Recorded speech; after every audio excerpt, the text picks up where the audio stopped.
আমার কথা হলো কি যে ওনারা একটি উদ্দেশ্যকে সামনে রেখে সমতার জন্য করেছেন, নারী পুরুষ উভয়ের মধ্যে সমতা থাকবে এবং সেটাতেই মনে করেছেন যে নারীদের অধিকারকে আরো বেশি বেগবান বা তারা আরো বেশি অধিকার ভোগ করতে পারবেন। তো এখানে কিছু আমি বলবো কি এই কমিশনের অনেক কিছুই এসেছে এবং আমি বলবো যে নারী জীবনের অনেকগুলো বিষয় এখানে ইনক্লুড হয়েছে যেটা দরকার ছিল, কিন্তু আবার কিছু কিছু বিষয় ইনক্লুড হয়েছে এমনভাবে চিত্রিত হয়েছে যেখানে আসলে ধর্মের সাথে কিছুটা সাংঘর্ষিক হয়েছে। কোন ধর্ম? আমাদের ইসলাম ধর্ম। আচ্ছা, তাহলে আমাদের দেশে তো অনেক ধর্ম আছে। যা, কিন্তু আমরা তো 90% এখানে মুসলিম, আমি মুসলিমদের কথাই বলছি এবং অন্যান্য ধর্মের কথাও আসবে আসবে এখানে। জি, তো সেখানে আমাদের কিছু তখন এটার আসলে সংস্কারের প্রয়োজন হতেই পারে। হ্যাঁ, যেহেতু এটা ইসলামের সাথে কিছু সাংঘর্ষিক রয়েছে কিছু কিছু পয়েন্টে। যেমন একটি বলা হচ্ছে নারী পুরুষের সমতার কথা বলছিলেন, এখানে কোনো সাংঘর্ষিক কিছু আছে? নারী পুরুষের সমতার কথা বলতে যেহেতু সম্পদের বন্টনের কথা এসেছে যে সমান সমান, তাহলে এখানে দেখা যাচ্ছে যে কোরআন অনুযায়ী এটা সমান সমান আসলে হওয়ার কথা নয়, কেননা ওটা যুক্তি এবং ইনসাফ এবং এখানে অনেকগুলো পয়েন্ট আসলে ইনক্লুডেড রয়েছে কোরআনের যেই শিক্ষাটা। কাজে এটা আমাদের কনসিডার করতে হবে যে একটি মুসলিম কান্ট্রিতে আমরা যখন হাত দিব, বিশেষ করে পারিবারিক আইন কিন্তু এখন মুসলিমদের যে কোরআন এবং হাদিস এটার ভিত্তিতেই চলছে এবং সেখানে তাহলে কিন্তু হাত দিতে হবে এটা যদি সমান সমান করতে হয়। তো এই বিষয়ে আমি একটু বলতে চাই, আমরা শুনবো। হ্যাঁ হ্যাঁ, শুনে আসি। জি বলুন। এটা আসলে বেশ বড়, আমি যদি ব্যাখ্যা করতে যাই। হ্যাঁ, প্রথমত আমি বলবো কি যে এই রিপোর্টের অনেক জায়গায় মনে হয়েছে যে পুরুষরা যেন আমাদের প্রতিদ্বন্দ্বী। এটা নয়, আসলে ইসলামের দৃষ্টিতে নারী এবং পুরুষ উভয়ে কিন্তু পরিপূরক, একজন আরেকজনের সাথী।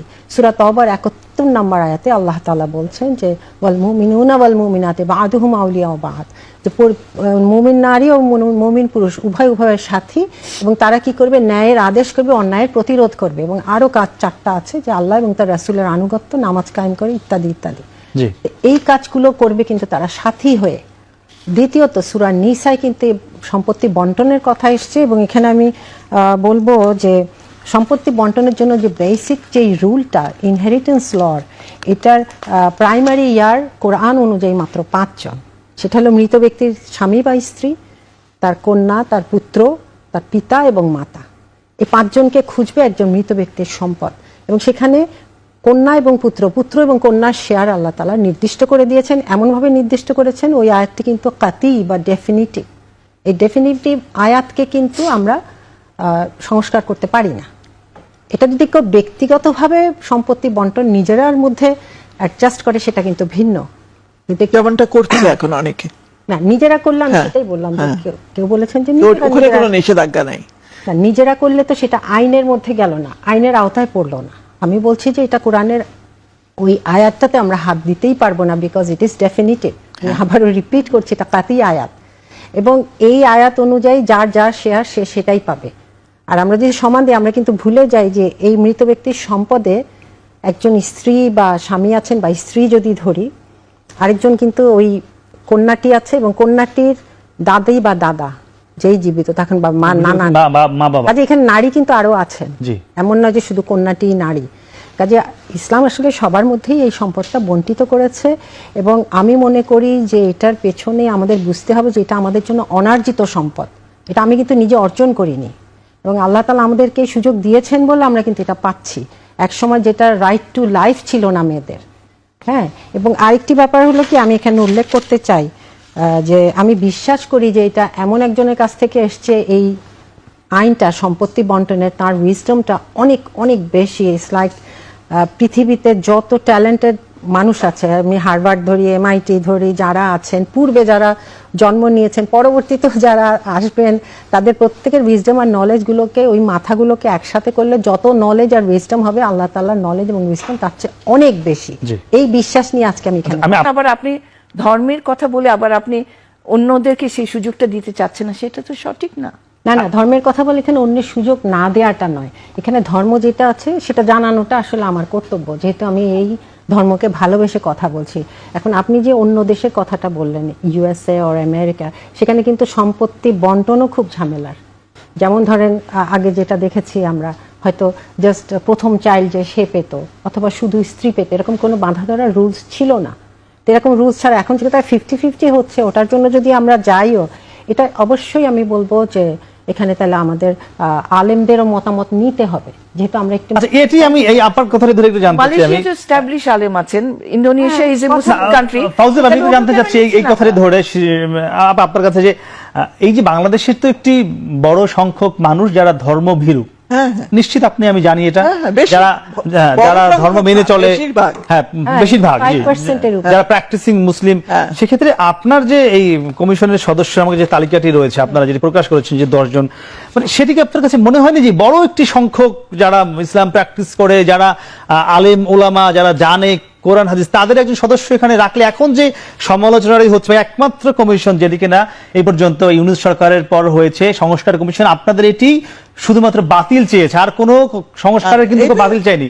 তো সেই এই যে সংখ্যাটি হতে পারে, এই সংখ্যাটি মাথায় রেখে একজন যারা ইসলাম জানেন বা ইসলামী স্কলার নারীরা অনেক রয়েছে, এমন রাখা যেত কিনা, আমি সেটি একদম মনে করিনি। কেন সেটি না, আমরা তো ধর্ম নিয়ে আমাদের কাজটা না, আমাদের কাজ রাষ্ট্রের কাছে প্রস্তাব রাখা। আমরা প্রথমেই বলে নিয়েছি, যেটা আপনি পড়ে শোনালেন, যে আমাদের হলো সর্বক্ষেত্রে সর্বস্তরে নারীর প্রতি বৈষম্য বিলুপ্তি এবং নারী পুরুষের সমতা অর্জনের লক্ষ্যে পদক্ষেপ চিহ্নিতকরণ। তো সেখানে আমার ধর্মকে আমি টানতে চাইনি, ধর্ম যার যার বিশ্বাসের ব্যাপার, এখানে আমি ধর্মকে টানতে চাইনি। যেটা আমরা বলেছি আপনি আইন সংস্কার করবে, হ্যাঁ, সেখানে আমরা- ধর্মকে আসে না, মানে বাংলাদেশের না, প্রেক্ষাপটে। সেখানে যেটা আসে সেখানে আমরা ঐচ্ছিক শব্দটা ব্যবহার করেছি, সেই জন্যই অপশনাল। সেই জন্যই অপশন তৈরি করার কথা বলেছি, যে সবাই যার যার ধর্ম নিয়ে যারা বাঁচতে চায়, থাকতে চায়, থাকুক, সেখানে কেন আমরা আঘাত করতে যাব? আর ডক্টর নাসিম হাসান, ধর্মকে ঐচ্ছিক রাখতে চায়, এটি কোনো ধর্মকে ঐচ্ছিক না, আপনি ধর্ম এমনি ঐচ্ছিক বুঝতে না। চেষ্টা আচ্ছা, আপনাদের সিভিল অপশন চাচ্ছি। Civil option। আচ্ছা, মানে এটা কি সম্ভব, মানে রেখে আমি এটা জানতে চাচ্ছিলাম। এটা একটু কনফিউজিং, এটা নিয়ে আসলে অবশ্যই কথা বলতে হবে যে এরকম হয় কিনা, কারণ আমরা একটা মুসলিম কান্ট্রিতে বাস করি এবং এখানে 85%-এর উপর আমরা মুসলিম, এবং এখানে অনেকেই আছে ধর্মভীরু, কাজেই এটা আসলে অনেক সংস্কারের প্রয়োজন। আমাদের দেশে হিন্দুরাও তাদের ধর্মটা খুব ভালোভাবে পালন করে, এটা আমরা দেখি অবশ্যই, একইভাবে। অবশ্যই এটা তো আমাদের মধ্যে সহমর্মিতা আছে, খ্রিস্টানরা, বৌদ্ধরা খ্রিস্টান আছে, বৌদ্ধ আছে, এবং তাদের জন্য আমরা ফিল করি, তাদের জন্য তো আমাদের সাথে তো আমাদের সম্প্রীতি, এটা তো অবশ্যই আমরা ফিল করব, আচ্ছা, আমি একসাথে থাকবো। বাট এটাও ঠিক যে ঐচ্ছিক এনে আমার মনে হচ্ছে এটা খুবই কনফিউজিং হবে। এইভাবে এটা আসলে অনেক ক্লিয়ার করতে হবে তাহলে এই কমিশনের সমস্ত কিছু। হ্যাঁ, এটা আমাদের আরো চিন্তা ভাবনা তো করতেই হবে। এবং আমি আরো বলবো যে যেমন এখানে যৌনকর্মীদের কথা আছে, এটা নিয়ে তো প্রচুর আমরা এটি একটু আলোচনা করি, যেহেতু আপা বিষয়টি এনেছে। আপনারা বলেছেন যে যৌনকর্মীদেরকে শ্রমিক হিসেবে স্বীকৃতি দেয়া। আচ্ছা, কোন ধর্মে কি যৌন পেশাকে স্বীকৃতি দিয়েছে আপনাদের? আমি জানি না, আমার জানা নেই। কোন আমি তো ধর্মের ব্যাপারে আমি এক্সপার্ট না। বলছেন যে কোন ধর্ম স্বীকৃতি দেয়নি, তাহলে আপনাদের কেন মনে হলো যেহেতু কোন ধর্মই স্বীকৃতি দেয়নি আপনাদের আবার কোনো স্বীকৃতি কেন ধর্ম দিতে হবে, মানে এটা কেন আসলে মাথায়? অনেক- এই কমিশনে একজন ইসলাম জানাশোনা জ্ঞানী আলিম রাখা উচিত এটা আমি ছিল বলতে কিনা? চাই। জি, আমরা আপনি বলুন, হ্যাঁ, এটি আগে বলুন যেটা বলছিলেন। আমি মনে কি সদস্য কোনটা আগে হ্যাঁ, না, আপনি আগে আপনার কথা আগে বলুন। হ্যাঁ, ওনারই তো বলতেছিলাম যে আসলে যৌনকর্মীরা তো আমি বলবো যে টর্চার্ড এন্ড অ্যাবিউজড, কেননা আমি বলবো যে তাদেরকে যেই পেশা দেয়া হয়েছে এই পেশায় আসলে কোনো মর্যাদা নেই, তাদের শ্রমের মর্যাদা দিলেও তারা সেই মর্যাদা পাবে না, তার চেয়ে পুনর্বাসন করা হোক। তাহলে আমি বলবো কি ড্রাগ অ্যাডিক্টকে কিন্তু পুনর্বাসন করা হচ্ছে, এবং আমি ড্রাগ অ্যাডিক্টের যে বাসন আছে ওখানে আমি গেছি 2-1 বার এবং দেখেছি যে হাজার হাজার টাকা খরচ করা হয়, তাদেরকে আবার পুনর্বাসিত করা হচ্ছে। এদেরকে পুনর্বাসন করা তার চেয়েও সহজ হবে, তাদের মধ্যে নিশ্চয়ই কোনো স্কিল সংখ্যাটা অনেক কম, কিন্তু ড্রাগ অ্যাডিক্টেডের চেয়ে যৌনকর্মীর সংখ্যা কিন্তু কম। আমাদের যে বিশ্ব স্বাস্থ্য সংস্থার তথ্য আছে তাতে ড্রাগ অ্যাডিক্টেডের সংখ্যা বাংলাদেশে প্রায় 25 লাখ, আর সেখানে যৌনকর্মীর সংখ্যা কিন্তু 1 লাখ বাইরের আশপাশে। হ্যাঁ, 1 লাখের আশপাশে। এবং আরেকটা আমার এখানে আরো সহজ। আরো কিছু পয়েন্ট আছে, বিশ্ব স্বাস্থ্য সংস্থা এবং আরো আছে আপনার এনসাইক্লোপিডিয়াতে, এগুলো পড়লে দেখা যায় যে এটাকে আসলে কোনো পেশা হিসাবে কেউ কখনো বলেনি। আরেকটি হলো কি, যদি আমি এটা রাখি, হ্যাঁ, এখন আমি যুক্তিতে আসি, যদি রাখি তাহলে কি হচ্ছে, তাকে কি আমি তার ক্লায়েন্ট কি তার জন্য প্রোটেকশন নিচ্ছে? আসলে কিন্তু নিচ্ছে না। আমারই এক ছোট বোন তুল্য, উনি ডাক্তার, জনস্বাস্থ্য বিশেষজ্ঞ এবং এইসব জায়গায় কাজ করেছে, ডক্টর শামিলা নাহার। সে আমাকে দুঃখ করে বলেছে যে আমরা গেছি জাস্ট তাদেরকে সচেতন করতে, কিন্তু কোনো ক্লায়েন্ট প্রোটেকশন নেয় না, তারপরে তাদেরকে যথেচ্ছা ইউজ করে, তারপর তারা চলে আসতে চায়। বেশিরভাগ এদের মধ্যে হয় অপহরিত করা হয়েছে, নয় প্রেমের ফাঁদে ফেলা হয়েছে, নয় প্রবঞ্চনা করে এখানে ঢুকানো হয়েছে। হ্যাঁ, কেউ জোর করে স্বেচ্ছায় ঢুকানো হয়েছে। এখানে আসেনি। কেউ স্বেচ্ছায় এসে থাকলে সেটার পার্সেন্টেজ একেবারে জিরোর নিচে, আমি আবারও বলছি। এবং আরেকটা জিনিস বলবো যে যদি প্রোটেক্টেড না হয় তারা ক্লায়েন্ট থেকে, তাহলে HIV, এইডস থেকে এবং STD, সেক্সুয়ালি ট্রান্সমিটেড ডিজিজ, এগুলো থেকে কি আমরা বাঁচাতে পারবো? তার শ্রমের মর্যাদা দিয়ে কোনো লাভ হলো না, তাহলে সে তো নিজেই বাঁচতে পারবে না। তারপর যখন সে প্রৌঢ় হয়ে যায়, সে কাঁদতে থাকে যে আমি এটা আর পারি না, এই পেশাটা আমি পারছি না। তারপরে আরও আছে যে এটার সাথে জড়িতর সাথে আসলে এর ব্যাকগ্রাউন্ডে আছে পর্নোগ্রাফি, ড্রাগ অ্যাডিক্ট পিপলরা। এই দুটোর ব্যবসা পুরো বিশ্বতে চলছে কোটি কোটি ডলারের মধ্যে। ওরা কোনোদিন চাইবে না যে এটা উচ্ছেদ হোক। কাজে আমাদেরকে তো মূলে হাত দিতে হবে। যৌনকর্মীকে আমি যদি শ্রমের মর্যাদা দেই, সে কিন্তু শান্তি পাবে না। আমি যে প্রশ্নটি করেছিলাম যে ইনক্লুসিভ কমিশন করা যেত কিনা, জি অবশ্যই, কারণ প্রয়োজন ছিল কিনা আমি মনে করি প্রয়োজন ছিল। এখানে আসলে বিভিন্ন আপা বলছিলেন কিন্তু তারা সজ্ঞানেই রাখেনি, এটি বলছিলেন ওনাদের, কারণ আমরা দেশ সদস্যের কমিশন তো করতে পারি না। আপনি 10 জনে একজনকে রাখার প্রয়োজন মনে করেননি? আরেকটা পয়েন্ট আছে, যেহেতু এটা নিয়ে আমি নিজেও খুব দুঃখিত হই, চিন্তাও করি, কারণ একটা নারীর জীবন নিয়েই তো এই যৌনকর্মী, সেও তো একজন নারী। এবং আমাদের যে কেউ কারো না কারো আসলে বোন বা স্ত্রী। এখন কথা হলো তাদেরকে পুনর্বাসিত করা উচিত এবং এটার জন্য সরকার থেকে স্টেপ নেওয়া উচিত। আরেকটি হলো কি যে 2005-এ আমি একবার একটা ইনভাইটেশনে, এটা ছিল international visitors leadership program in USA, সেখানে স্টেট ডিপার্টমেন্ট থেকে একজন ভদ্রলোক ছিলেন, দুজন অফিসার ছিলেন। তো উনি আমাকে বলছেন, আমি খুব অবাক হয়েছে, এটা 2005-এ, আজ থেকে কত আগে, 20 বছর আগে। জি হ্যাঁ, উনি আমাকে বলছেন যে তুমি কি জানো যে আমাদের ইয়াং জেনারেশনের প্রবলেমটা কি? আমি বলছি হ্যাঁ বলো। কারণ তার সাথে তো আমার অনেক কিছুই মিলবে না, সাদা চামড়ার একজন আমেরিকান। সে বললো জানো এটা হলো পর্নো আর ড্রাগ, শেষ করে দিল। আমি খুবই স্তম্ভিত হলাম, কারণ ওখানে কিন্তু ড্রাগটা নিষেধ না, এবং এটাকে সে বলছে কিন্তু ধ্বংস করে দিচ্ছে আজ থেকে 20 বছর আগে। তারা যদি বুঝতে পারে, এবং ওটার পিছন থেকেই কিন্তু এগুলো সব ইন্টার রিলেটেড। আর আমাদের এখানে কিছু শিক্ষক ছিলেন ইউনিভার্সিটির, যারা ইসলামিক লতে পড়ান, তারা ছিলেন। তো আমি যদি Dhaka university, one of the top most university বাংলাদেশে, সেখান থেকে যদি শিক্ষক একজন যিনি ইসলামিক ল পড়ান, আমি কি তাকে বিজ্ঞ ব্যক্তি বলবো না? জি না, আমি ওই যে ওনার কথা দিয়ে তো বললাম যে আইন শৃঙ্খলার পরিস্থিতিও কিন্তু একটা বিশাল ব্যাপার এখানে। যে কোনো মেয়ে যে সে একটা লিগাল হেল্প নিবে, এটার জন্য কিন্তু কোনো ইজি না। আমরা হয়তো চোখের সামনে যা দেখছি, প্রত্যন্ত অঞ্চলে কিন্তু যখন মেয়েরা অ্যাবিউজড হয় বা ভায়োলেন্সের শিকার হয়, তখন কিন্তু তারা হয়তো অ্যাপ্রোচটা করতে পারে না। কিন্তু আমার এখানে প্রশ্ন হলো কি, ম্যারাইটাল রেপের সংজ্ঞাটা খুব জরুরি এখানে। যেহেতু ম্যারাইটাল রেপ আমরা বলছি, এটা সংজ্ঞাটা অবশ্যই খুব ক্লিয়ার করতে হবে, এক।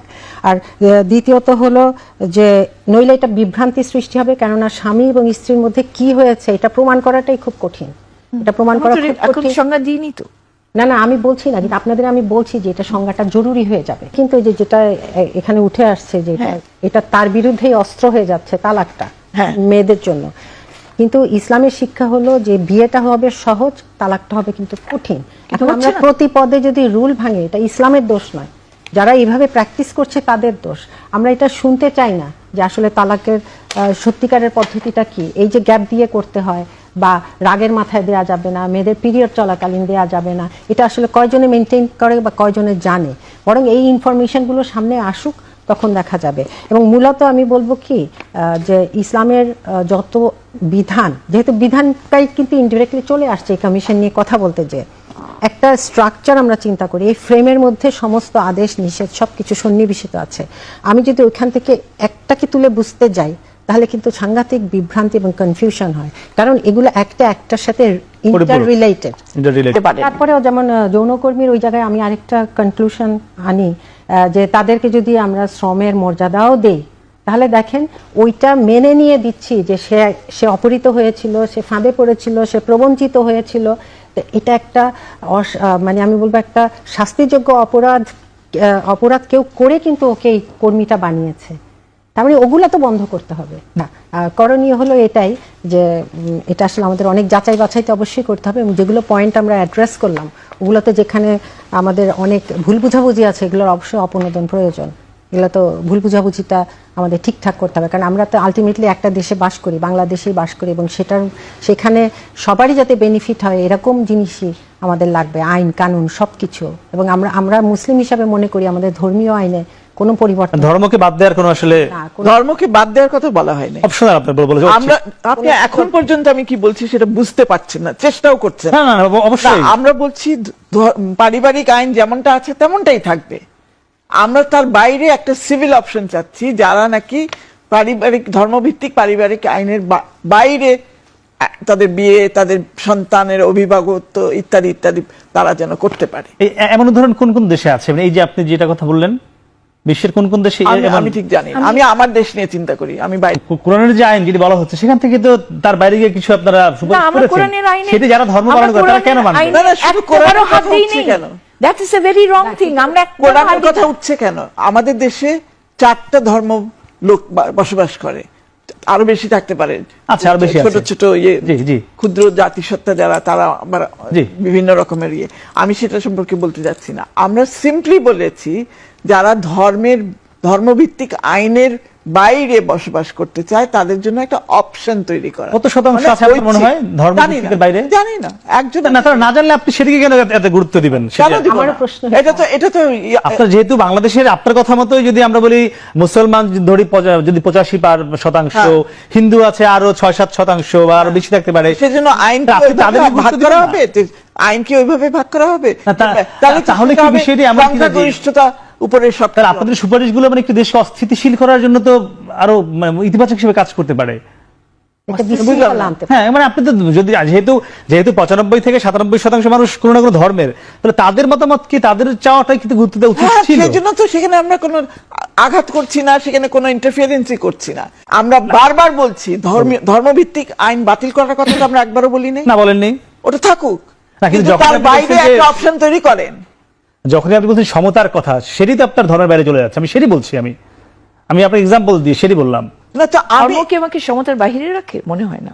তাহলে আমি একটু না, সমতার বাইরে না, আমি বলবো ইনসাফ ভিত্তিক সমতা। অবশ্যই সমতার বাইরে ইকুয়াল পেলে যে সমতা হয় তা নয়, কিন্তু এটা আমরা নিজেরাও বাস্তবে বিশ্বাস করি। আমরা একটা সমতা নিয়ে একটা আলোচনা করতে পারি।